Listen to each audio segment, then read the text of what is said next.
الحمد للہ وکفى والصلاة والسلام على عباده الذین اصطفى خصوصاً على افضلهم وخاتم النبیین محمد الامین وعلى آلہ وصحبہ اجمعین اما بعد فاعوذ باللہ من الشیطان الرجیم بسم اللہ الرحمن الرحیم افتطمعون ان يؤمنوا لكم وقد كان فريق منهم يسمعون كلام الله ثم يحرفونه من بعد ما عقلوه وهم يعلمون صدق الله العظيم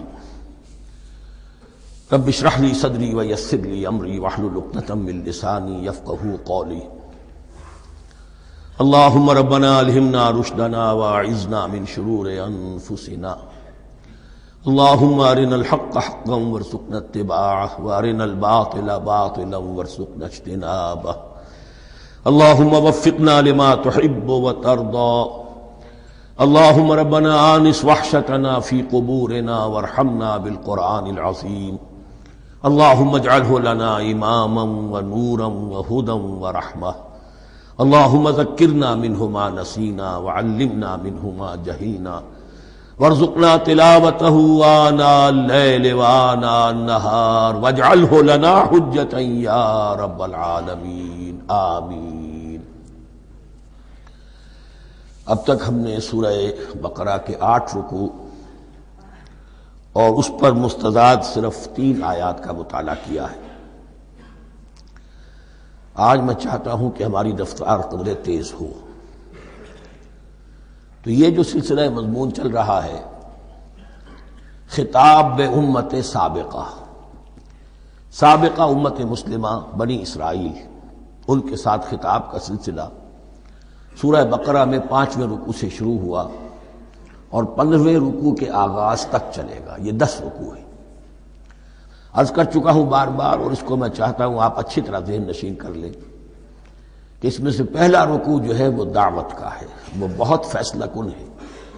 یہی وجہ ہے کہ دیکھیے اس رکوع کا آغاز ہوا یا بنی اسرائیل اذکروا نعمتی التی انعمت علیکم واوفوا بعہدی اوف بعہدکم وایای فارہبون، اور خود بخود ظاہر ہو رہا ہے اسلوب کلام سے کہ اگلے رکوع سے بات کا رنگ بدل گیا ہے۔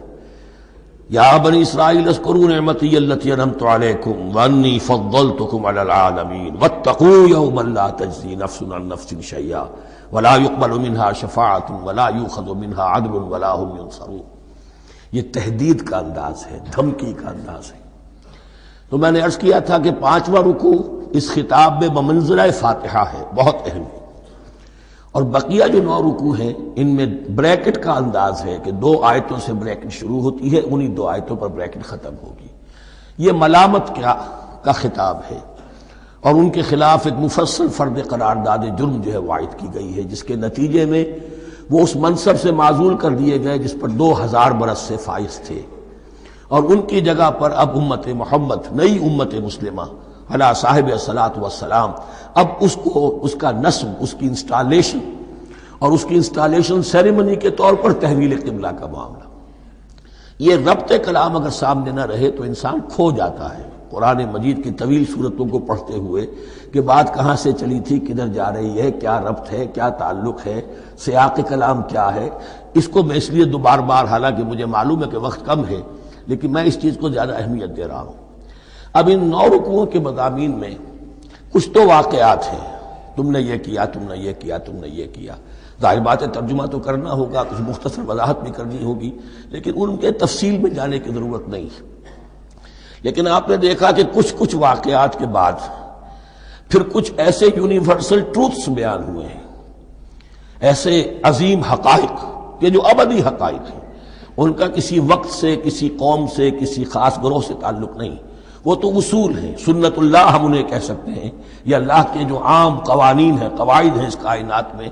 ایک تو قوانین ہے طبعیہ، فزیکل لاز، ایک مورل لاز ہیں کہ جو اس دنیا میں اللہ تعالیٰ کی طرف سے کار فرما ہے۔ تو جہاں وہ مورل لاز آتے ہیں، جنہیں آپ کہا کرتے تھے جب بچپن میں کہانی پڑھی اور کہانی کے بعد لکھا اس کا مورل لیسن کیا ہے، اس کہانی سے سبق کیا حاصل ہوا، تو تھوڑے تھوڑے وقفے کے بعد وہ آیات آتی ہیں کہ جو اس گویا کہ اس سلسلہ کلام کے اندر یہ انتہائی اہمیت کی حامل ہیں، اس لیے کہ وہ یونیورسل اہمیت کی حامل ہیں، اور ان میں در حقیقت ایک رہنمائی پوشیدہ ہے موجودہ امت مسلمہ کے لیے۔ مثلا جتنا حصہ ہم اب تک پڑھ چکے ہیں ان میں سے پہلے تو وہ آیت یاد کیجئے وَضُرِبَتْ عَلَيْهِمُ الذِّلَّةُ وَالْمَسْكَنَةُ وَبَاءُوا بِغَضَبٍ مِّنَ اللَّهِ۔ معلوم ہوا کہ ایسا ہو سکتا ہے کہ ایک امت مسلمان ہو، اس پر اللہ کے بڑے فضل ہوئے ہوں، بڑا اکرام ہوا ہو، بہت انعام ہوا ہو، پھر وہ اپنی بے عملی یا بد عملی کے باعث اللہ تعالیٰ کے غضب کی مستحق ہو جائے اور ذلت اور مسکنت اس پر تھوپ دی جائے۔ یہ ایک یونیورسل ٹروتھ وہاں سے نکل آیا کہ ہمیں سوچنا ہوگا، یہ ایک لمحہ فکریہ ہے امت مسلمہ کیا کہ کیا ہم تو کہیں آج اس پوزیشن میں نہیں ہیں۔ حدیث میں آپ کو سنا چکا ہوں لَيَأْتِيَنَّ عَلَىٰ أُمَّتِي مَا أَتَىٰ عَلَىٰ بَنِي إِسْرَائِيلَ حَسْبَ النَّعْلِ بِالنَّعْلِ۔ دوسرا اسی طرح کا یونیورسل ٹروتھ والا مقام تھا آخری جو ہم نے کل پڑھا ہے، ثُمَّ قَسَتْ قُلُوبُكُمْ وَهِيَ كَالْحِجَارَةِ أَوْ أَشَدُّ قَسْوَةً۔ کسی مسلمان امت کا یہ حال بھی ہو سکتا ہے کہ ان کے دل اتنے سخت ہو جائیں کہ سختی میں پتھروں کو اور چٹانوں کو مات دے جائیں۔ یہ بھی ایک کیفیت ہے جو سامنے آئی، حالانکہ قوم وہ ہے انی فضلتکم علی العالمین، از کجا تاب کجا، لیکن یہ حقیقت بھی ہمارے سامنے آئی کہ یہ چیزیں جو ہیں اپنی جگہ پر امکانات میں سے ہیں۔ البتہ یہاں ایک بات میں عرض کر دوں کہ اس قساوت قلبی میں پوری امت برابر مسلط جو ہے مبتلا نہیں ہوا کرتی، اس میں امت کے جو قائدین ہوتے ہیں اور امت مسلمہ کے قائدین اس کے علماء ہوتے ہیں، سب سے زیادہ شدت کے ساتھ یہ خرابی ان میں آتی ہے، اس لیے کہ باقی لوگ تو پیروکار ہیں، پیچھے چلتے ہیں، وہ اعتماد کرتے ہیں کہ یہ ہے اللہ کی کتاب کے پڑھنے والے، یہ ہے تورات کے حامل، یہ جانتے ہیں، وہ ان کے پیچھے پیچھے چل رہے ہوتے ہیں۔ لیکن جو لوگ جان بوجھ کر اللہ کی کتاب میں تحریف کر رہے ہوں، انہیں تو پتا ہے ہم کیا کر رہے ہیں۔ جو لوگ جان بوجھ کر حق کو پہچان کر اس کا انکار کر رہے ہیں، انہیں تو پتا ہے کہ ہم کیا کر رہے ہیں۔ در حقیقت یہ سزا ان پر آتی ہے۔ یہ بات اب ان آیات میں جو آج ہم پڑھنے چلے ہیں بہت زیادہ واضح ہو جائے گی انشاءاللہ۔ فرمایا افتطمعون ان یؤمنوا لکم، تو اے مسلمانوں کیا تم یہ توقع رکھتے ہو کہ یہ ایمان لے آئیں گے تم پر، تمہاری بات مان لیں گے؟ ظاہر بات ہے مسلمانوں کو توقع تھی کہ مشرکین مکہ تو بہت دور تھے دین سے، توحید سے دور، رسالت کا کوئی تصور ہی نہیں، کتاب کوئی ان کے پاس تھی ہی نہیں۔ یہ تو یہود ہیں اور ان کے پاس تو کتاب رہی ہے، یہ موسیٰ کے ماننے والے ہیں، یہ توحید کے علم بردار ہیں، یہ آخرت کا بھی اقرار کرتے ہیں، تو ان کو جھٹپٹ مان لینا چاہیے۔ تو جو مسلمانوں کے دل میں، عام مسلمانوں کے دل میں جو حسن ظن تھا، اب در حقیقت یہ اس کو ایڈریس کیا جا رہا ہے۔ افتطمعون ان یؤمنوا لکم، تمہیں بڑی طمع ہے، کوشش ہے، تمہاری خواہش ہے، آرزو ہے، تمنا ہے، توقع ہے کہ یہ بات مان لے گے تمہاری۔ وَقَدْ كَانَ فَرِيقٌ مِّنْهُمْ يَسْمَعُونَ كَلَامَ اللَّهِ ثُمَّ يُحَرِّفُونَهُ مِن بَعْدِ مَا عَقَلُوهُ وَهُمْ يَعْلَمُونَ، جبکہ حال یہ ہے کہ ان میں سے ایک جماعت، ایک گروہ وہ بھی ہے کہ جو اللہ کے کلام کو سن کر پھر اس میں تحریف کرتا رہا ہے، اس کے بعد کہ اس کو سمجھ لیتا تھا اور اچھے جان بوجھ کر تحریف کرتا تھا۔ اب ظاہر بات وہ گروہ کون ہوں گے؟ علماء ہی تو ہیں نا، عام آدمی تو تحریف نہیں کر سکتا تھا، تحریف کرنے والے تو علماء تھے۔ افتؤمنون ان یؤمنوا لکم وقد کان فریق منهم یسمعون کلام اللہ ثم یحرفونہ من بعد ما عقلوہ وهم یعلمون واذا لقوا الذین آمنوا قالوا آمنا۔ اب دیکھیے ایک بات بڑی عجیب سامنے آئے گی کہ جس طرح منافقین مسلمانوں میں تھے ایسے ہی منافقین یہود میں بھی تھے۔ یہود میں سے کچھ لوگ ایسے تھے کہ جن پر حق جب منکشف ہو گیا، اور کچھ ان کی صالح فطرت بھی تھی، اب وہ آنا چاہتے تھے اسلام کی طرف، لیکن اپنے خاندان کو، گھر والوں کو، اپنے کاروبار کو، اپنے قبیلے کو چھوڑنا بھی ممکن نہیں تھا، اور قبیلوں کی سرداری جو ہے وہ ان کے علماء یہود کے پاس ہے۔ تو دل ان کے کچھ صاف ساتھ آ چکے تھے اہل ایمان کے، اور جب وہ اہل ایمان سے ملتے تھے تو کبھی کبھی باتیں بھی بتاتے، ہاں یہ بات جو محمد کہہ رہے ہیں یہ تورات میں لکھی ہوئی تھی، واقعی یہ بات یوں ہی تھی۔ اب اس کے بعد جب وہ جاتے تھے اپنے شیاطین کے پاس، وہی شیاطین ان کے علماء، ان کے بڑے سرکردہ لوگ، تو وہ جا کر انہیں ڈانٹ ڈپٹ کرتے تھے، بے وقوفو یہ کیا کر رہے ہو تم، یہ بات بتا رہے ہو انہیں تاکہ اللہ کے ہاں جا کر وہ تم پر حجت قائم کرے کہ انہیں پتا تھا اور پھر بھی انہوں نے نہیں مانا۔ اب یہ ان کا آپس کا مکالمہ ہو رہا ہے۔ وَإِذَا لَقُوا الَّذِينَ آمَنُوا قَالُوا آمَنَّا.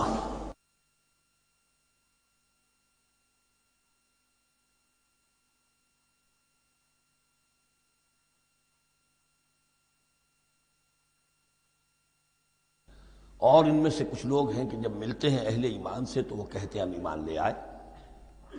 وَإِذَا خَلَا بَعْضُهُمْ إِلَىٰ بَعْضٍ، اور جب وہ خلوت میں ہوتے ہیں ایک دوسرے کے ساتھ، قالوا وہ کہتے ہیں اتحدثونہم، کیا تم بتا رہے ہو ان کو، بما فتح اللہ علیکم، وہ باتیں جو اللہ نے کھولی ہیں تم پر، لیحاجوکم بہ عند ربکم، کہ وہ تم پر حجت قائم کریں تمہارے رب کے پاس، کہ اللہ اس نے مانا تھا کہ ہاں تورات میں یہ ہے، تو تم ذرا عقل سے کام لو، اور یہ حقیقتیں جو تورات کے ذریعے سے ہمیں معلوم ہے مسلمانوں کو مت بتاؤ. اس پر اللہ کا تبصرہ کیا ہے؟ افلا تعقلون، یہ تو ابھی انہی کا قول ختم ہوا کہ کیا تم عقل نہیں ہے کہ تم ایسا بیوقوفی کا کام کر رہے ہو. اولا یعلمون، یہ تبصرہ اللہ کا ہے، تو کیا یہ لوگ نہیں جانتے ان اللہ یعلم ما یسرون وما یعلنون، کہ اللہ تو جانتا ہے وہ سب کچھ بھی جو وہ چھپاتے ہیں اور وہ سب کچھ بھی جسے وہ ظاہر کرتے ہیں. تو چاہے یہ باتیں مسلمانوں کو بتاؤ نہ بتاؤ، اللہ کی طرف سے تو محاسبہ ہو ہی جانا ہے، لہذا یہ بھی ان کی ناسمجھی کی دلیل ہے. اب آ رہی ہے وہ اصل اہم بات جو میں نے آج ابتدا میں بیان کر دی تھی، وَمِنْهُمْ أُمِّيُّونَ، ان میں سے بھی ایک طبقہ تو ہے ان پڑھ لوگوں کا. اب دیکھیے امی اصل میں تو ایک طرح سے کہنا چاہیے کہ مشرکین عرب کے لیے لفظ ہے قرآن مجید میں. کیوں؟ ان کے اندر پڑھنے لکھنے کا رواج بھی نہیں تھا، کوئی آسمانی کتاب بھی ان کے پاس نہیں تھی.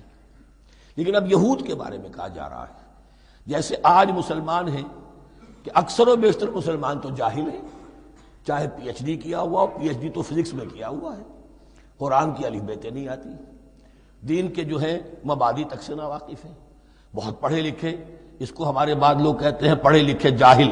آج کی عظیم اکثریت مسلمانوں کے پڑھے لکھے مسلمانوں کی وہ پڑھے لکھے جاہلوں پر مشتمل ہے.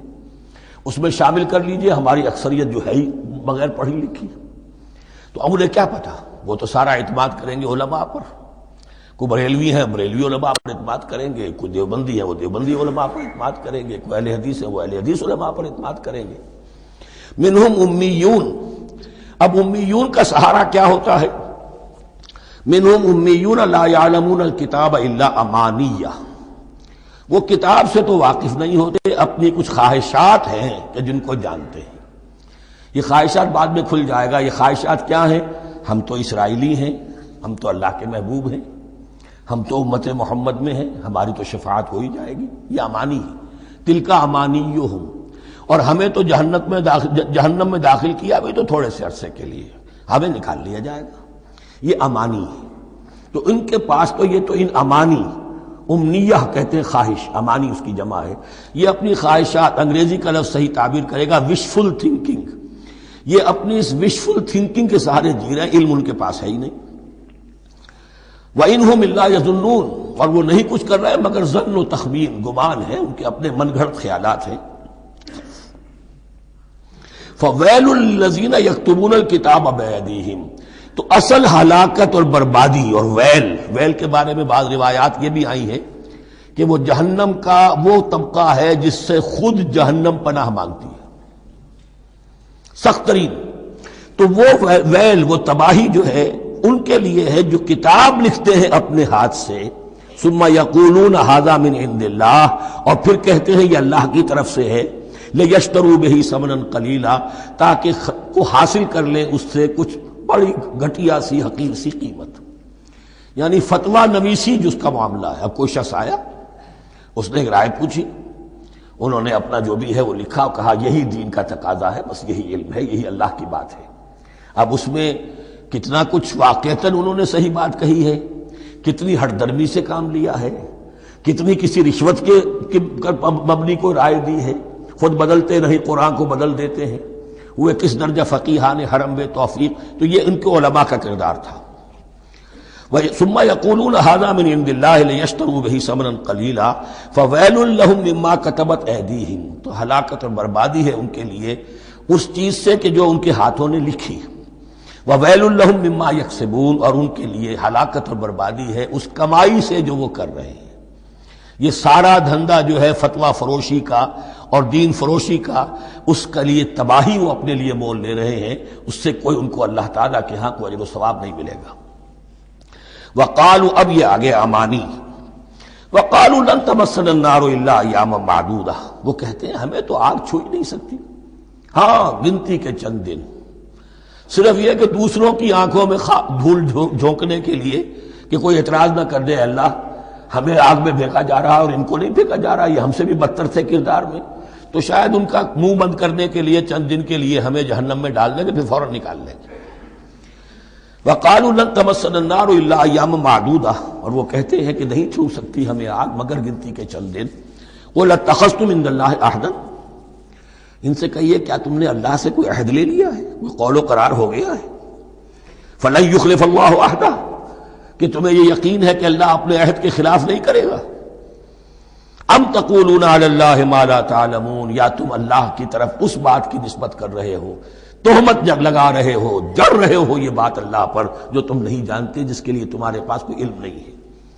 بلا من کسب سیئۃ، اب یہ انتہائی وہ یونیورسل ٹروتھس جو ہیں جو میں نے کہا تھا، ابدی حقائق، اس کی عظیم ترین حقیقت آ رہی ہے، نوٹ کیجئے۔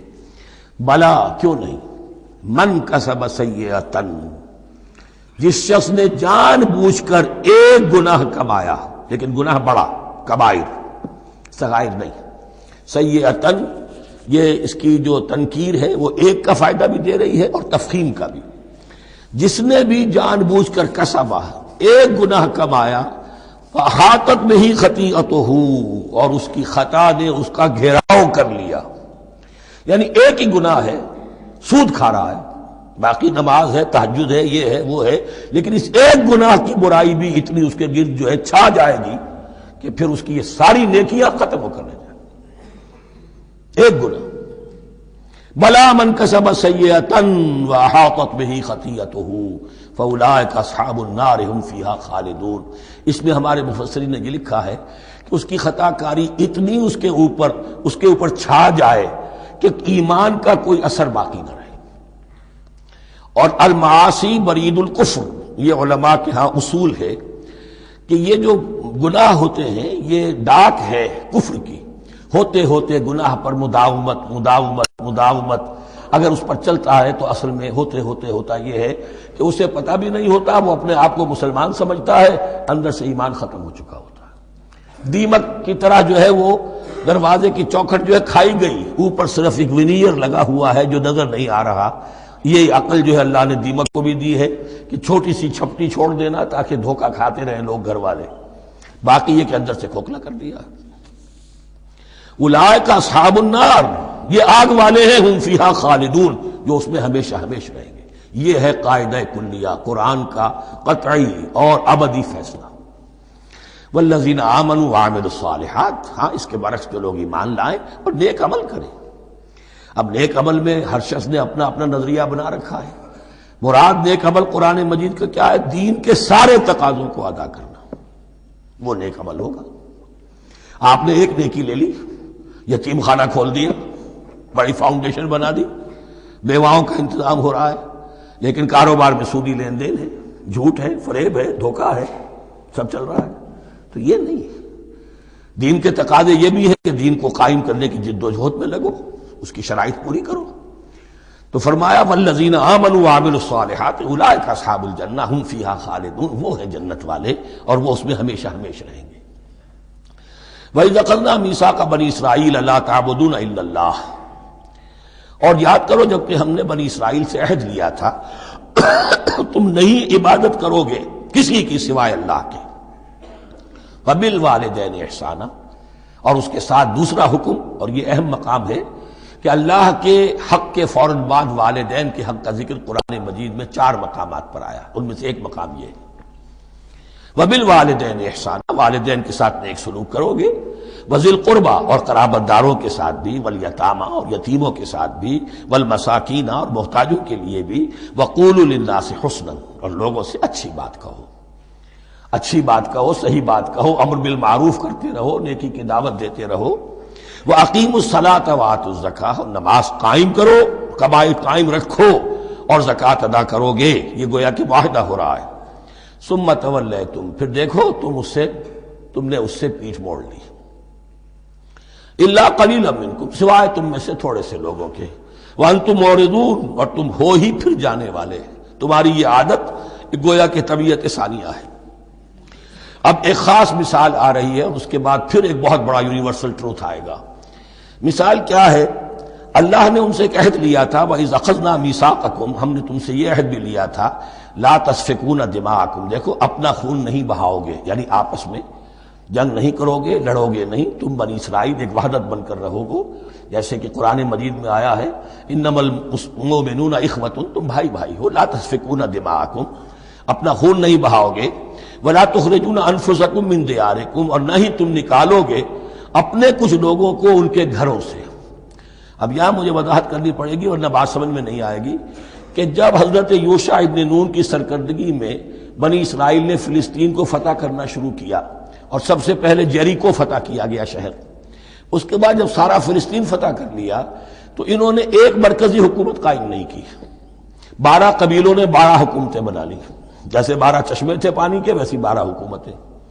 اب ظاہر بات ہے جہاں 12 حکومتیں ہوں گی تو وہ طوائف الملوکی جس کو کہتے ہیں، آپس کی کھٹ پٹ ہوتی تھی، جنگیں ہوتی تھی، پھر ان میں سے ایک دوسرے پر حملہ کر کے وہاں کے لوگوں کو نکال باہر کرتے تھے، بھاگنے پر مجبور کر دیتے تھے، تو یہ تھی ان کی کیفیت۔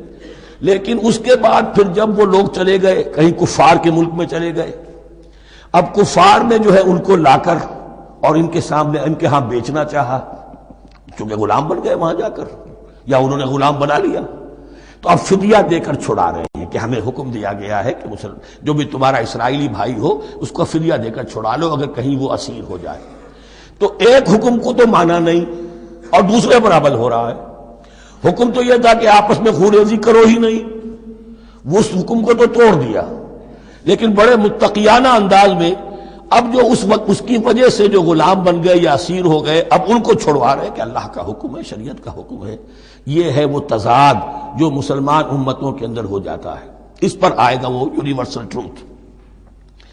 وَإِذْ أَخَذْنَا مِيثَاقَكُمْ لَا يَسْتَسْفِكُونَ دِمَاءَكُمْ، جب یاد کرو جب کہ ہم نے تم سے عہد لیا تھا کہ تم اپنا خون نہیں بہاؤ گے، وَلَا تُخْرِجُونَ أَنفُسَكُم مِّن دِيَارِكُمْ، اور نہ ہی تم اپنے آپ کو اپنے لوگوں کو ان کے گھروں سے نکالو گے، ثُمَّ أَقْرَرْتُمْ وَأَنْتُمْ تَشْهَدُونَ، پھر تم نے اقرار کیا تھا اس عہد کو اور قول و قرار کو مان لیا تھا پورے شعور کے ساتھ، تشہدون مانتے ہوئے، ثُمَّ أَنْتُمْ هَؤُلَاءِ، پھر تم وہی ہو، تم ہی ہو وہ تو تقتلون انفسکم، اپنے ہی لوگوں کو قتل بھی کرتے ہو، وتخرجون فریقا منکم من دیارہم، اور اپنے ہی لوگوں میں سے کچھ لوگوں کو ان کے گھروں سے باہر نکالتے ہو، تظاہرون علیہم بالاسم والعدوان، ان پر چڑھائی کرتے ہو گناہ کے ساتھ بھی اور زیادتی کے ساتھ بھی، وَإِن یاتوکم اسارا، اور اگر وہ قیدی بن کر تمہارے پاس آتے ہیں تفادوہم، تو اب تم ان کا فدیہ دے کر انہیں چھڑاتے ہو، وَهُوَ مُحَرَّمٌ عَلَيْكُمْ إِخْرَاجُهُمْ،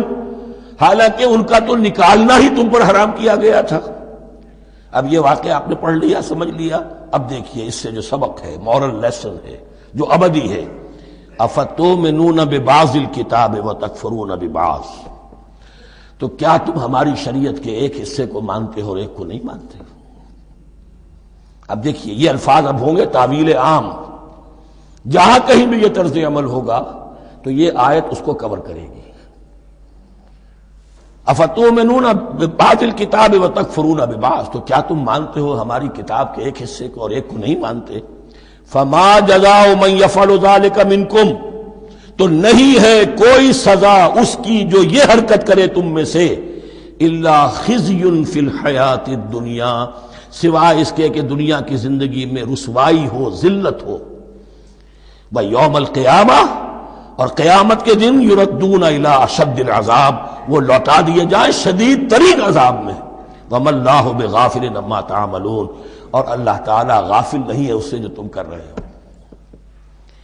آج امت مسلمہ پر 100% یہ آیت منطبق ہو رہی ہے، پورے دین پر چلنے کو تیار نہیں، ہر گروہ نے کوئی ایک شے حلال کر لی اپنے لیے، ملازم پیشہ طبقہ ہے، رشوت حلال ہے، کیا کرے اس کے بغیر گزارا نہیں ہوتا، کاروباری طبقہ ہے، سود کیا کرے اس کے بغیر تو یہ کاروبار چلتا نہیں، فلاں ہر ایک کے لیے، ہر ایک نے، یہ جو طوائف ہے ان سے جا کے پوچھیے وہ بھی کہتے کیا کریں ہمارا ہی دھندا ہے، ہم بھی محنت کرتی ہیں، مشقت کرتی ہیں۔ ابھی ٹی وی پر میں نے دیکھا بنگال کی پروسٹیٹیوٹس مسلمان جو ہیں ان کے کچھ انٹرویوز لیے گئے کہ ہم پر کیوں پابندی عائد کرنے کی کوشش کی جا رہی ہے، یہ بھی ایک محنت ہے جو ہم کرتی ہیں۔ اور یہ کہ ان میں سے آپ کو یہ بھی معلوم ہے کہ ان میں سے بعض ایسی ہوتی ہیں وہ جب محرم کے دن آئیں گے کالے کپڑے پہنیں گی، جلوسوں کے ساتھ ہوں گی، اور یہ مزاروں کے اوپر اکثر و بیشتر وہی ہوتی ہیں، دمال کھیلتی ہیں، جو کچھ کرتی ہیں، وہ نیکی ان کے ہاں بھی ہے۔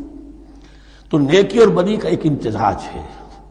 کل دین جب تک وہ نہ ہو تو اس کی سزا یہ ہے خزی فی الحیات الدنیا، وہ ہمارے اوپر ہے، ضربت علیہم الذلۃ والمسکنہ، وہ خز اور وہ ذلت المسکنہ تھوپ دی گئی ہے۔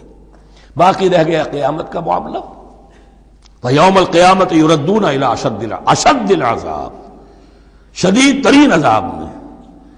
تو اپنے طرز عمل سے تو ہم اس کے مستحق ہو گئے ہیں، باقی اللہ تعالیٰ کی رحمت جو ہے دستگیری فرما لے، اس کا اختیار ہے۔ لیکن دھمکی کا پھر انداز دیکھیے، وَمَا اللَّهُ بِغَافِلٍ عَمَّا تَعْمَلُونَ، اللہ غافل نہیں ہے اس سے جو تم کر رہے ہو۔ ہر سال عمرہ فرما کے آ رہے ہیں، کس رقم سے فرما کر آ رہے ہیں یہ اللہ کو معلوم ہے، یہ حلال سے کمائی تھی یا حرام سے۔ رمضان مبارک میں حرم میں پہلی صف میں جگہ ریزرو کرائی ہوئی ہے سیٹ صاحب نے، اور وہاں کے شرطوں کو بھی رشوتیں دیتے ہیں، اور وہ سمجھتے ہیں کہ ہم تو سارا نہا دھو کر آ گئے، سال بھر جو بھی حرام کمائی کی تھی سب پاک ہو گئی۔ اللہ نا واقف نہیں ہے، اللہ تمہاری داڑھیوں سے دھوکہ نہیں کھائے گا، اللہ تمہارے اماموں سے اور ابا اور قبا سے دھوکہ نہیں کھائے گا۔ He knows you through and through, He sees you through and through۔ وَمَا اللَّهُ بِغَافِلٍ عَمَّا تَعْمَلُونَ أُولَٰئِكَ الَّذِينَ اشْتَرَوُا الْحَيَاةَ الدُّنْيَا بِالْآخِرَةِ، یہ وہ لوگ ہیں جنہوں نے دنیا کی زندگی اختیار کر لی ہے آخرت کو چھوڑ کر۔ فَلَا يُخَفَّفُ عَنْهُمُ الْعَذَابُ وَلَا هُمْ يُنصَرُونَ، تو اب ان کے لیے نہ تو ان سے عذاب میں تخفیف کی جائے گی اور نہ ان کی کوئی مدد کی جائے گی۔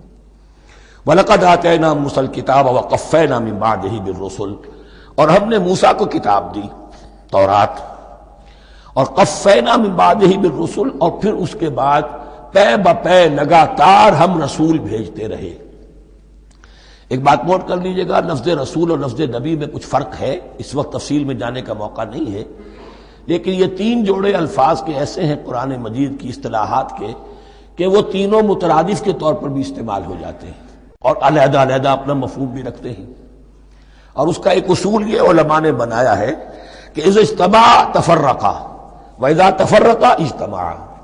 ایک ہے ایمان اور اسلام، اب یہ بھی مسلم مومن ایک ہی شے ہے، لیکن یہ کہ ایک شے تو نہیں ہے، کچھ فرق بھی ہے۔ کہیں جہاں ان دونوں الفاظ کو لایا جائے گا بالمقابل تو فرق نظر آ جائے گا، لیکن عام طور پر مسلم کی جگہ مومن، مومن کی جگہ مسلم استعمال ہو جائے گا۔ call the rose by any name it will smell as sweet۔ اس طرح جہاد اور قتال کا معاملہ ہے، دو الفاظ ہیں، مختلف ہیں، مفہوم جدا بھی ہے لیکن ایک دوسرے کی جگہ آ بھی جائیں گے۔ تیسرے نبی اور رسول، فرق ہے، ہر نبی رسول نہیں ہوتا، ہر رسول نبی ہے، یعنی نبی عام ہے، رسول خاص ہے۔ نبی کو جب کسی خاص قوم کی طرف معین طور پر بھیج دیا جاتا ہے تب وہ رسول ہو جاتا ہے، اس سے پہلے اس کی حیثیت ایک ولی اللہ کی ہے، بہت اعلیٰ درجے کا اللہ کا دوست اور ولی جس پر وحی آ رہی ہے۔ عام ولی اللہ میں اور نبی میں فرق یہ ہے، ان پر وحی آتی ہے، ان پر وحی نہیں آتی۔ لیکن اس نبی کو اگر اب آپ بھیج دیں گے کہ جاؤ اذهب الى فرعون، اب وہ رسول ہو گئے، جاؤ اب مدین کی طرف، الى مدین اخاہم شعیبا، اب رسول ہو گئے۔ تو یہ فرق ہے نبی اور رسول کا۔ جیسے آپ کے ہاں سی ایس پی کاڈر ہے، اب وہ ڈی سی بھی لگ سکتا ہے، کہیں وہ جوائنٹ سیکرٹری لگا ہوا ہے، کہیں ناپسندیدہ آدمی ہے تو او ایس ڈی لگایا ہوا ہے کہیں، لیکن اس کا کاڈر برقرار رہے گا، سی ایس پی تو ہے وہ۔ اسی اعتبار سے ہر نبی ہر حال میں نبی ہے، لیکن اس کو اضافی کیفیت ملتی ہے رسول کی۔ اور ایک بات یہ نوٹ کر لیجئے، نبیوں کو قتل بھی کیا گیا ہے، رسول قتل نہیں ہو سکتے۔ اللہ کا فیصلہ یہ ہے کہ لاغلبن انا ورسولی، میں اور میرے رسول تو غالب آ کر رہیں گے۔ جب بھی کسی قوم نے کسی رسول کی جان لینے کی کوشش کی ہے، اس قوم کو برباد کر دیا گیا اور رسول اور اس کے ساتھیوں کو بچا لیا گیا۔ یہ معاملہ ہوا ہے اللہ کا تمام رسولوں کے ساتھ، نبیوں کے ساتھ نہیں۔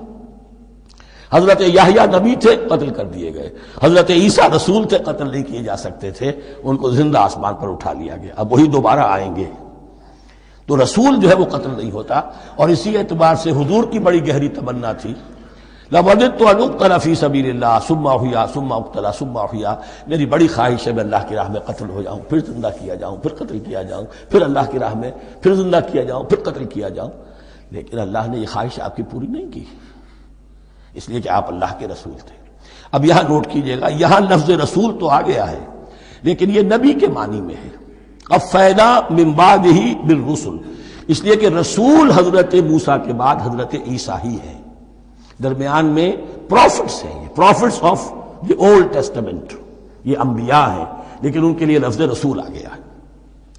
وَآتَيْنَا عِيسَى ابْنَ مَرْيَمَ الْبَيِّنَاتِ وَأَيَّدْنَاهُ بِرُوحِ الْقُدُسِ، اور ہم نے عیسیٰ کو بڑی واضح نشانیاں دیں. حصی معجزات جتنے حضرت مسیح کو دیے گئے ہیں ویسے اور کسی نبی کو نہیں دیے گئے. یہ بعد میں تذکرہ آ جائے گا سورہ آل عمران میں. اور ہم نے مدد کی ان کی روح القدس کے ساتھ، حضرت جبرائیل کی خاص تائید انہیں حاصل تھی. ظاہر بات ہے، میں نے عرض کیا ہے کہ جو معجزہ ہوتا ہے وہ کسی نبی کی اپنی طاقت سے اس کا ظہور نہیں ہوتا، رسول کے کسی طاقت سے، یا کرامت کسی ولی اللہ کے اپنے اختیار میں نہیں ہوتی، یا اللہ کی طرف سے. اور اس کے لیے ظہور جو ہوتا ہے وہ فرشتوں کے ذریعے سے. ایدناہ بروح القدس.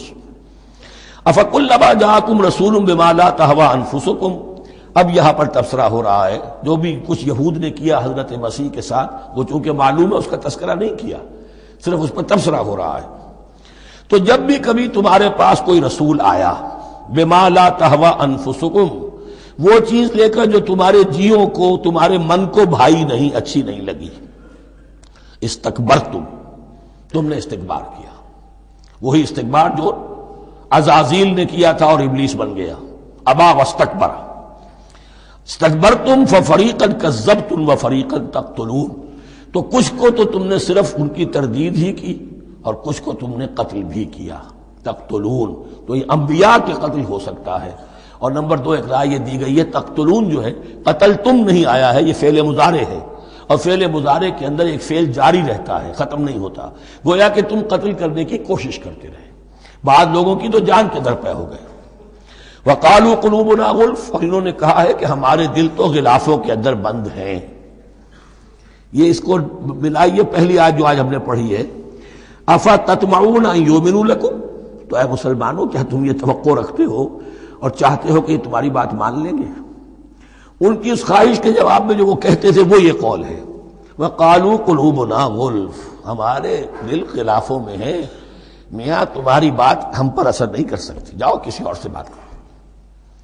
آج بھی آپ کو یہ الفاظ سننے کو مل جائیں گے، قلوبنا غلف، ہمارے دل تو غلافوں میں ہیں، بڑے مضبوط ہیں، مستحکم ہیں، تمہاری بات اس میں گھر کر ہی نہیں سکتی. بل لعنہم اللہ بکفرہم، یہ ہے تبصرہ. جس کو یہ کہہ رہے ہیں کہ ہمارے دل محفوظ ہیں اور غلافوں میں ہیں، حقیقت میں تو ان پر لعنت ہو چکی ہے اللہ کی طرف سے ان کے کفر کی وجہ سے. فقلیلا ما یؤمنون، تو واقعتاً اب کم ہی ہوں گے ان میں سے جو ایمان لائیں گے. وَلَمَّا جَاءَهُمْ كِتَابٌ مِّنْ اللَّهِ مُصَدِّقٌ لِّمَا مَعَهُمْ، اب یہاں پر ذکر ہو رہا ہے خود حضور صلی اللہ علیہ وسلم کا.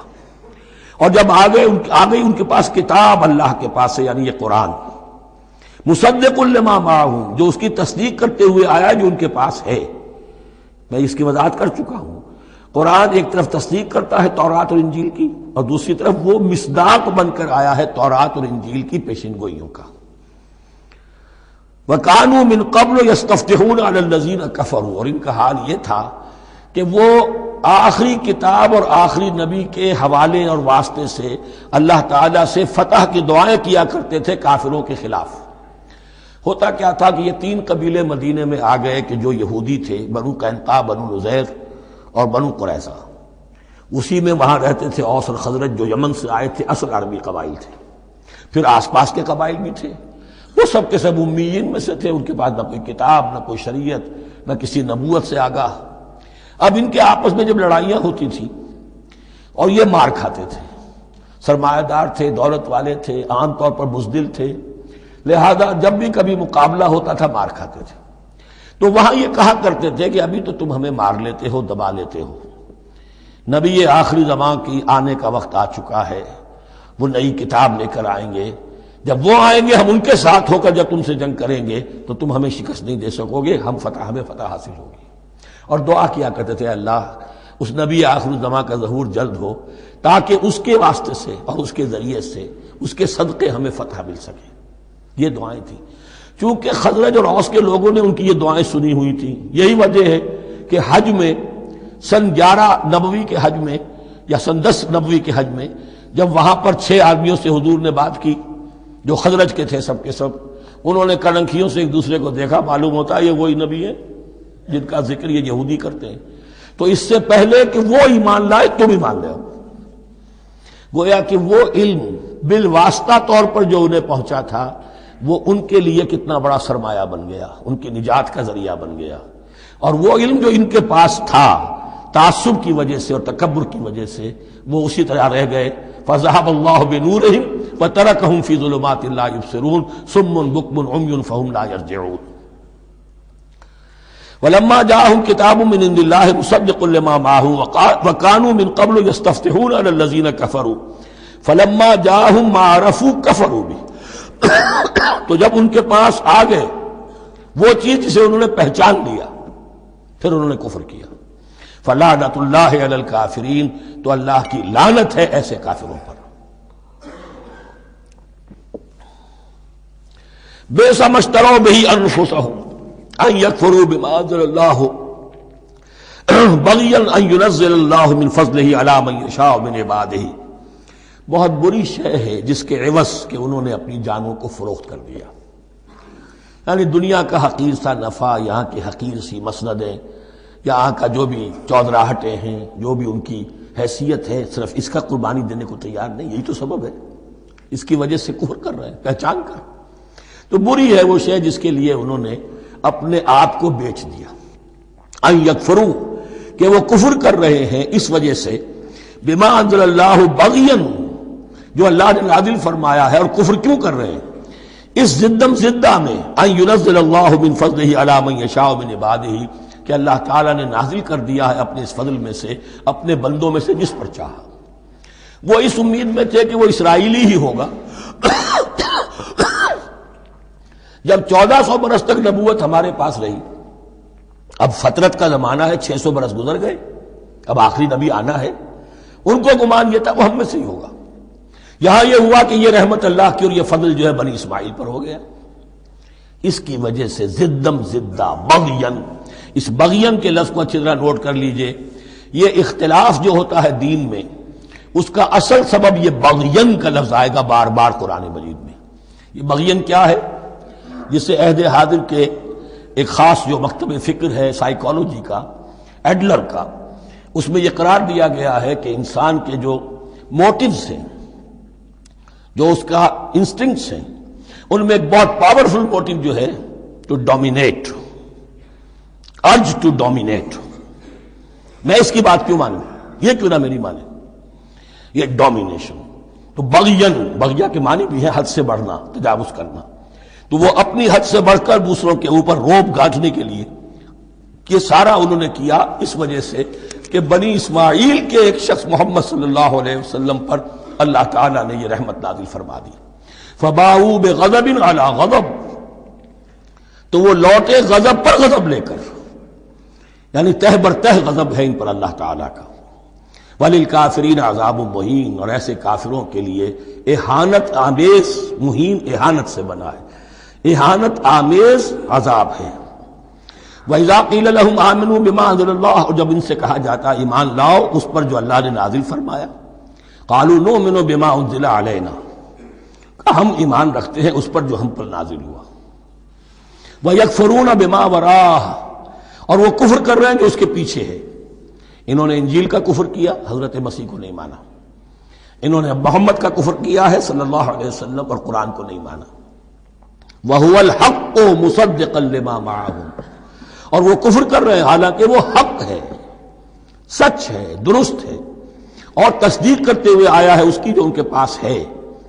قل، اے نبی ان سے کہیے، فَلِمَ تَقْتُلُونَ أَنبِيَاءَ اللَّهِ، یہاں وہ لفظ واضح ہو گیا، تو پھر کیوں تم قتل کرتے رہے ہو اللہ کے نبیوں کو، من قبل، اس سے پہلے۔ ایسے ہی حق پرست ہو، ایسے ہی جو کچھ تم پر نازل کیا گیا اس پر ایمان رکھنے والے ہو، تو تم نے نبیوں کو کیوں قتل کیا؟ تم نے زکریا کو کیوں قتل کیا علیہ الصلوۃ والسلام؟ تم نے یحییٰ کو کیوں قتل کیا علیہ الصلوۃ والسلام؟ تمہارے تو ہاتھ جو ہے نبیوں کے خون سے آلودہ ہیں۔ فَلِمَ تَقْتُلُونَ أَنبِيَاءَ اللَّهِ مِن قَبْلِ إِن كُنتُم مُّؤْمِنِينَ، اگر واقعتاً تم ایمان والے ہو۔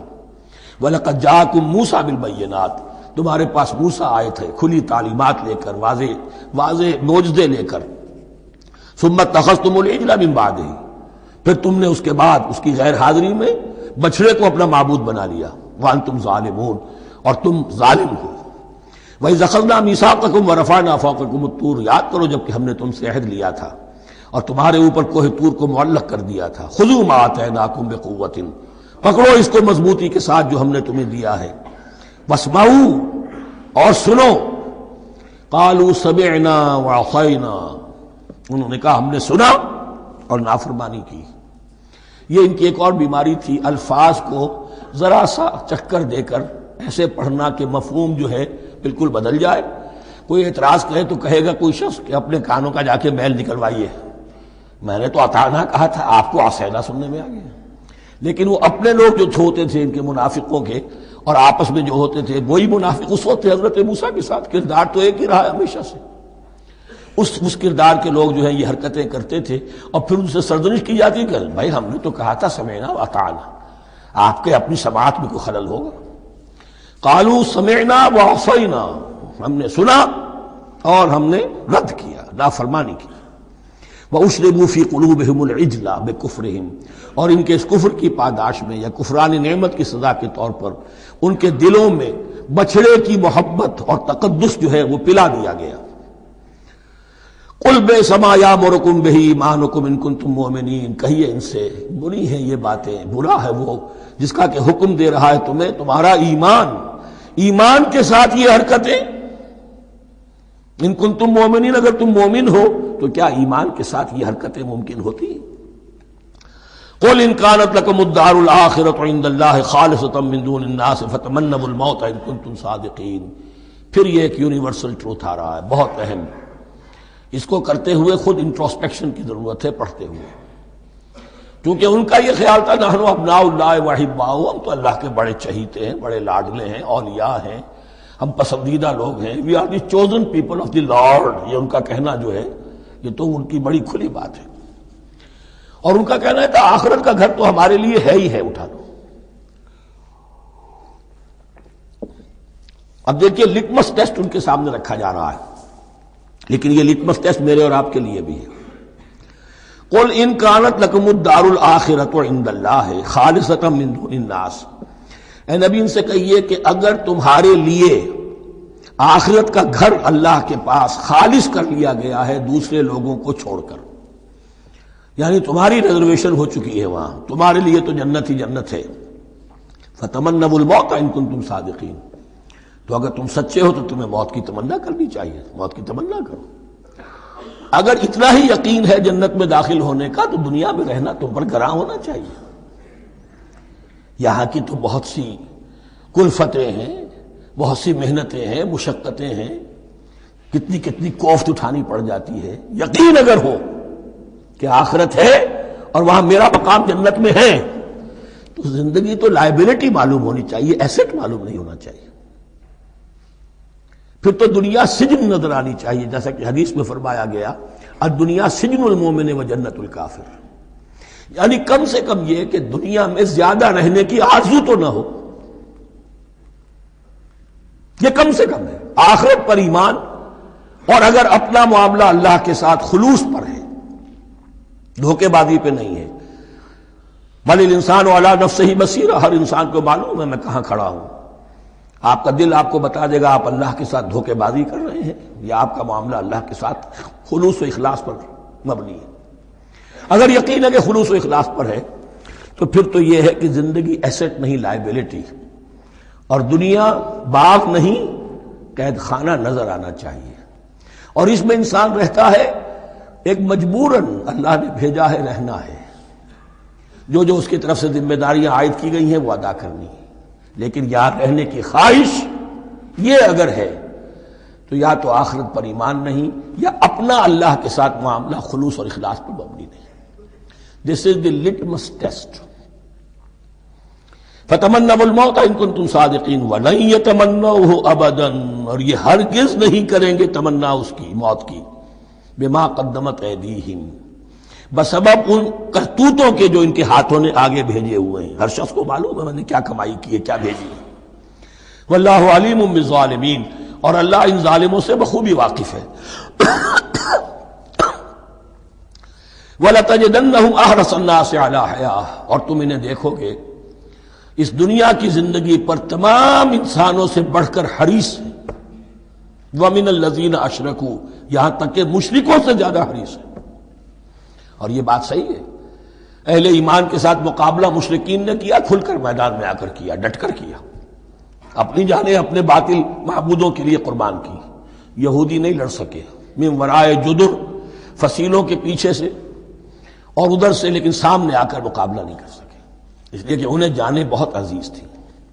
وَلَتَجِدَنَّهُمْ أَحْرَصَ النَّاسِ عَلَىٰ حَيَاةٍ وَمِنَ الَّذِينَ أَشْرَكُوا، حتیٰ یہ کہ مشرکین سے بھی زیادہ یہ دنیا کی زندگی کے حریص ہیں. يَوَدُّ أَحَدُهُمْ لَوْ يُعَمَّرُ أَلْفَ سَنَةٍ، ان میں سے ہر ایک کی یہ خواہش ہے کہ کسی طرح اس کی عمر 1000 برس ہو جائے. وَمَا هُوَ بِمُزَحْزِحِهِ مِنَ الْعَذَابِ أَن يُعَمَّرَ، اور اگر ان کو معمر کر بھی دیا جائے، طویل زندگی دے بھی دی جائے، تو عذاب سے تو چھٹکارا نہیں ملے گا. آخرت تو بالآخر تو آنی ہے. واللہ بصیر بما یعملون، اور اللہ دیکھ رہا ہے جو کچھ کہ وہ کر رہے ہیں. قل من کان عدوا لجبریل فإنہ نزلہ علی قلبک. اب جیسا کہ میں نے عرض کیا کہ ان کا خیال یہ تھا کہ آخری نبوت کا وقت تو قریب ہے، ہوگا وہ کوئی اسرائیلی، ہوگا ہم میں سے. معاملہ ہو گیا تلپٹ. اللہ نے ان کی آزمائش اتنی بڑی کر لی کہ جنہیں حقیر سمجھتے تھے، بڑی امیین ہیں، ان پڑھ ہیں، نہ ان کے پاس کتاب، نہ کوئی شریعت، نہ کوئی قانون، نہ کوئی ضابطہ، کچھ بھی نہیں. اللہ نے ان میں سے ایک آدمی کو، ایک شخص کو چن لیا. لہذا ان کے لیے اب ان کے اندر دشمنی پیدا ہوئی. کس سے؟ گالیاں دینے لگے حضرت جبرائیل کو، اس نے دشمنی کی ہے ہمارے ساتھ.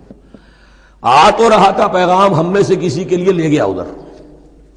اور یہ بات آپ کو شاید بڑی عجیب لگے، لیکن یہ کہ شیخ احمد سرہندی رحمۃ اللہ علیہ نے اپنے مکاتیب میں یہ لکھا ہے کہ اہل تشیع کا ایک فرقہ ایسا بھی رہا ہے، میں نہیں جانتا کہ آج بھی ہے یا نہیں ہے، جس کو غرابیہ کہتے تھے. غرابیہ، ان کا عقیدہ یہ تھا کہ حضرت محمد صلی اللہ علیہ وسلم اور حضرت علی رضی اللہ تعالی عنہ، ان کی ارواح بالکل ایک دوسرے کے ایسے مشابہ تھیں جیسے ایک کوا دوسرے کوے کے مشابہ ہوتا ہے. غراب کوے کو کہتے ہیں.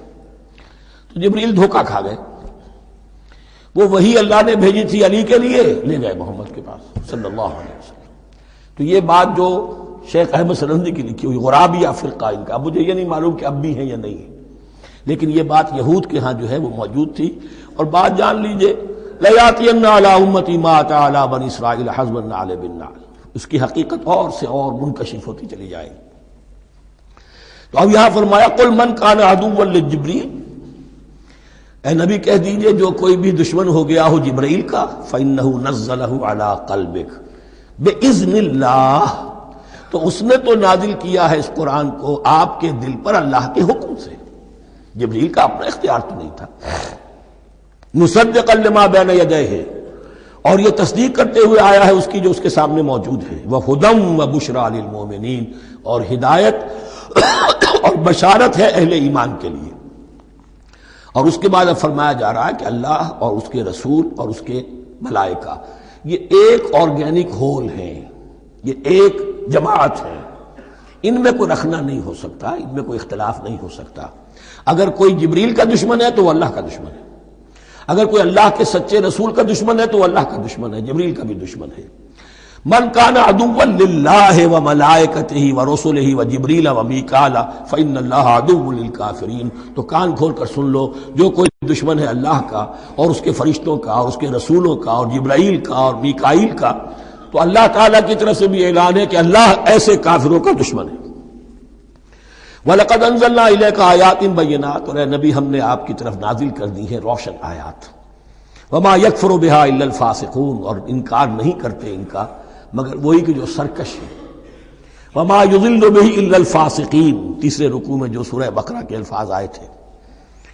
اب کلما عہدوا عہدا نبذہ فریق منہم، تو جب بھی کبھی انہوں نے کوئی عہد کیا، اللہ سے میثاق کیا، اللہ کے رسولوں سے کوئی عہد کیا، نبذہ فریق منہم، ان میں سے ایک گروہ نے اس معاہدے کو پھینک دیا اٹھا کر، بل اکثرہم لا یؤمنون، بلکہ ان کی اکثریت جو ہے ایمان سے خالی ہے، جیسا کہ حال آج امت مسلمہ کا ہے۔ مسلمان ہیں، ایمان حقیقی، ایمان قلبی، یقین والا ایمان وہ کتنوں کو حاصل ہے؟ ڈھونڈ اب ان کو چراغ رخ زیبا لے کر۔ وَلَمَّا جَاءَهُمْ رَسُولٌ مِّنْ عِندِ اللَّهِ مُصَدِّقٌ لِّمَا مَعَهُمْ نَبَذَ فَرِيقٌ مِّنَ الَّذِينَ أُوتُوا الْكِتَابَ، پھر وہی بات، اور جب آئے ان کے پاس اللہ کی طرف سے ایک رسول یعنی محمد صلی اللہ علیہ وسلم، مصدق لما معہم، اور تصدیق کرتے ہوئے آئے ہیں اس کی جو ان کے پاس موجود ہے، ان کے ساتھ ہے، نبذ فریق من الذین اوتوا الکتاب کتاب اللہ وراء ظہورہم، ان کی ایک گروہ، ان کی ایک جماعت نے اللہ کی کتاب کو اپنی پیٹھوں کے پیچھے پھینک دیا، کأنہم لا یعلمون، گویا کہ وہ جانتے ہی نہیں، انجانے سے ہو کر رہ گئے، نہیں ہمیں کچھ پتہ نہیں۔ ان کے عوام پوچھتے ہوں گے کیا یہ وہی نبی ہیں جن کا ذکر نہیں، کیا بولے، کوئی یقین سے نہیں کہہ سکتے، کچھ نہیں، ابھی دیکھیں گے، تیل دیکھو، تیل کی دھار دیکھو، کأنہم لا یعلمون، جیسے انہیں علم نہیں۔ وَاتَّبَعُوا مَا تَتْلُو الشَّيَاطِینُ عَلَىٰ مُلْکِ سُلَیمان، اب ایک اور حقیقت نوٹ کیجئے، جب کسی مسلمان امت میں دین کی اصل حقیقت، اصل تعلیمات سے بہت پیدا ہوتا ہے تو رجحان کدھر ہو جاتا ہے؟ جادو، ٹونا ٹوٹکا، تعویذ، عملیات، قرآن کی عملیات۔ قرآن اترا تھا کسی اور کے لیے، کام کے لیے، یہ اس کو ذریعہ بناتے ہیں دشمن کو دیر کرنے کے لیے۔ محبوب آپ کے قدموں میں آ کر گرے گا، عمل قرآنی ہے، اتنے 100 روپے کا آپ لیجیے، یہ تو مل جائے گا۔ یہ دندے ہمارے ابھی چل رہے ہیں، خوب چلتے ہیں، اور میں سمجھتا ہوں کہ سب سے زیادہ فلرشنگ کاروبار جو ہے وہ اس طرح کا ہے۔ ہینگ لگے نہ پھٹکڑی، نہ آپ کو کوئی اس میں محنت کرنے کی ضرورت ہے، نہ اس کے اندر آپ کو انویسٹ کرنے کی ضرورت ہے، اور کاروبار چلتا۔ تو وہاں بھی کیا ہوا، وَاتَّبَعُوا، جب دین کی اصل حقیقت کو دور پھینک دیا، انہوں نے پیروی کی اس کی، مَا تَتْلُو الشَّيَاطِینُ عَلَىٰ مُلْکِ سُلَیمان، جو شیاطین جن جو تھے، علی ملک سلیمان سے مراد ہے علی عہد ملک سلیمان، حضرت سلیمان کے زمانے میں، چونکہ اللہ تعالیٰ نے ان جنات کو حضرت سلیمان کے تابع کر دیا تھا، تو وہاں پر چونکہ ان کا اب جو ہے کوئی میل جول زیادہ تھا لوگوں کے ساتھ، تو وہ انہیں کچھ اس قسم کی چیزیں سکھاتے رہتے تھے، گویا کہ اندر سے تخریب کاری۔ وَاتَّبَعُوا مَا تَتْلُو الشَّيَاطِینُ عَلَىٰ مُلْکِ سُلَیمان وَمَا كَفَرَ سُلَیمَانُ وَلَٰكِنَّ الشَّیَاطِینَ كَفَرُوا، اور سن لو، سلیمان نے کبھی کفر نہیں کیا، بلکہ یہ شیاطین تھے کہ جو کفر کرتے تھے۔ جادو کفر ہے، لیکن آپ کو نقش سلیمانی آج تک بھی لفظ ملے گا، نقش سلیمانی۔ آج بھی مسلمان بھی ان چیزوں کو حضرت سلیمان کی طرف منسوب کر رہے ہیں، وہ ظلم اب بھی جاری ہے۔ وما کفر سلیمان ولکن الشیاطین کفروا یعلمون الناس السحر، وہ لوگوں کو جادو سکھاتے تھے۔ وما انزل علی الملکین ببابل ہاروت و ماروت، اور جو کچھ نازل کیا گیا 2 فرشتوں پر، ہاروت اور ماروت پر، بابل میں۔ بابل یہ ہے پرانا عراق، بیبلونیا۔ نبوکدنضر بھی بیبلونیا کا بادشاہ تھا، نمرود بھی بیبلونیا کا بادشاہ تھا۔ عراق کے بادشاہوں کا لقب ہی تھا نمرود، نماردہ اس کی جمع ہے۔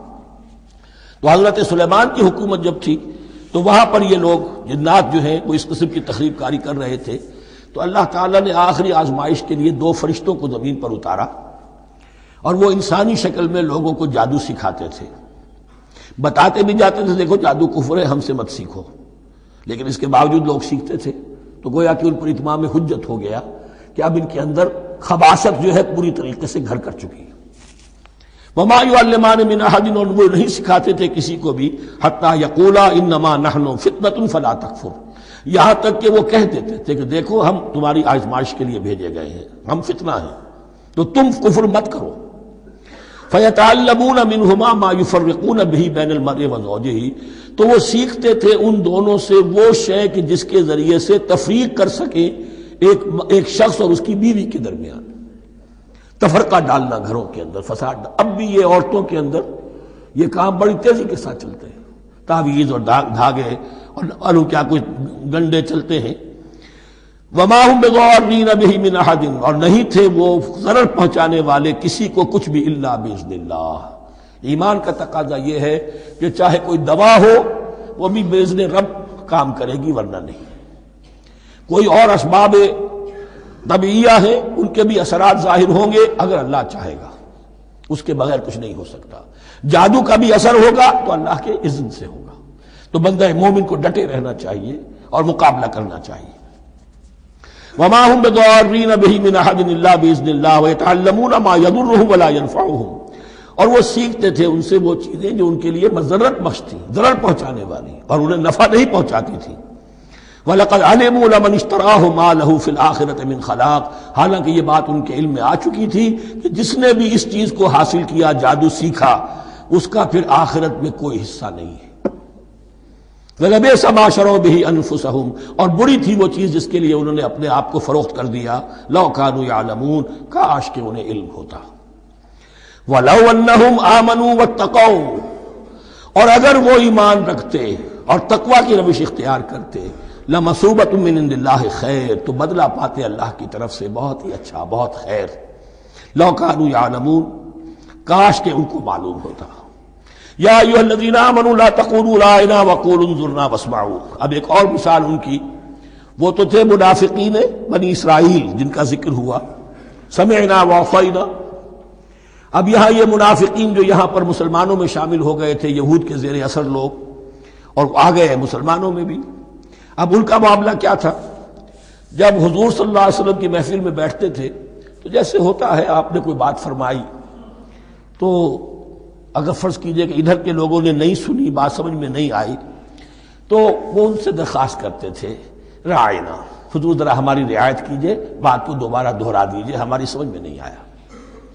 اب اس کا وہ کیا کرتے تھے یہودی، یا یہ ان کے یہودیوں کے زیر اثر منافقین، رعاینا، اے ہمارے چرواہے، گویا کہ دل میں خوش ہو رہے ہیں، خباثت نفس اس کو غذا مل رہی ہے، ہم نے تو رعاینا کہہ دیا۔ کسی نے اگر ٹوک دیا، بابا میں نے رعاینا کہا تھا، معلوم ہوتا ہے آپ کی سماعت میں کوئی خلل پیدا ہو چکا ہے، یہ انداز۔ تو مسلمانوں سے کہا جا رہا ہے، یہ واحد آیت ہے اس پورے سلسلے میں جس میں خطاب یا ایھا الذین آمنوا سے ہے، لیکن اصل میں روح سخن اب بھی بنی اسرائیل کی شرارت ہے۔ یا ایھا الذین آمنوا لا تقولوا رأینا وقولوا انظرنا واسمعوا، دیکھو تم اس لفظ ہی کو چھوڑ دو، اے اہل ایمان تم مت کہا کرو رعاینا، تم کہا کرو انظرنا، اے نبی ہماری طرف توجہ فرمائیے، یا ہمیں مہلت دیجیے۔ نظر کے دونوں معنی ہیں، دیکھنا ہمیں دیکھیے، اور انتظار بھی اسی سے بنا ہے، ذرا سی مہلت دیجیے۔ واسمعوا، اور دوسرے یہ کہ توجہ سے سنا کرو تاکہ دوبارہ پوچھنے کی ضرورت ہی پیش نہ آئے۔ وللکافرین عذاب علیم، اور ان کافروں کے لیے تو دردناک عذاب ہے۔ ما یود الذین کفروا من اہل الکتاب ولا المشرکین ان ینزل علیکم من خیر من ربکم، اور نہیں چاہتے وہ لوگ کہ جنہوں نے کفر کیا ہے اہل کتاب میں سے اور مشرکین میں سے بھی، کہ نازل ہو تم پر کوئی بھی خیر تمہارے رب کی طرف سے۔ یہ اہل کتاب بھی اور مشرکین مکہ بھی یہ جل رہے ہیں حسد میں، حسد کی آگ میں، کہ یہ کلام پاک تمہیں کیوں دے دیا گیا، یہ آخری منصب نبوت کا جو ہے خاتم النبیین، یہ منصب جو ہے یہ انہیں کیوں مل گیا۔ وہ نہیں چاہتے کہ کوئی بھی خیر اللہ کی طرف سے تمہیں ملے۔ واللہ یختص برحمتہ من یشاء، حالانکہ یہ اللہ کا پریروگیٹو ہے، اللہ کا فیصلہ ہے، اللہ خاص کر لیتا ہے اپنی رحمت کے لیے جس کو چاہے، یہ اس کا فیصلہ ہے۔ واللہ ذو الفضل العظیم، اور اللہ تعالیٰ بڑے فضل والا ہے۔ ما ننسخ من آیت او ننسها نأت بخیر منها او مثلها، ہم نہیں منسوخ کرتے کسی بھی آیت کو یا اسے بھلواتے۔ ایک تو ہے ننسخ، منسوخ کر دینا، ایک ہے حافظے سے ہی کسی کے محو کر دینا۔ ما ننسخ من آیت او ننسها نأت بخیر منها، تو ہم اس کی جگہ پر اس سے بہتر لے آتے ہیں، او مثلها یا ویسی ہی لے آتے ہیں۔ الم تعلم ان اللہ علی کل شیء قدیر، کیا تم یہ نہیں جانتے کہ اللہ تعالیٰ ہر چیز پر قدرت رکھتا ہے، اسے ہر شے کا اختیار ہے۔ الم تعلم ان اللہ لہ ملک السماوات والارض، کیا تم نہیں جانتے کہ اللہ کے لیے ہی اختیار مطلق ہے، بادشاہی ہے آسمانوں اور زمین کی۔ وما لکم من دون اللہ بولی ولا نصیر، اور نہیں ہے تمہارے لیے اللہ کے سوا کوئی بھی نہ ولی اور نہ مددگار۔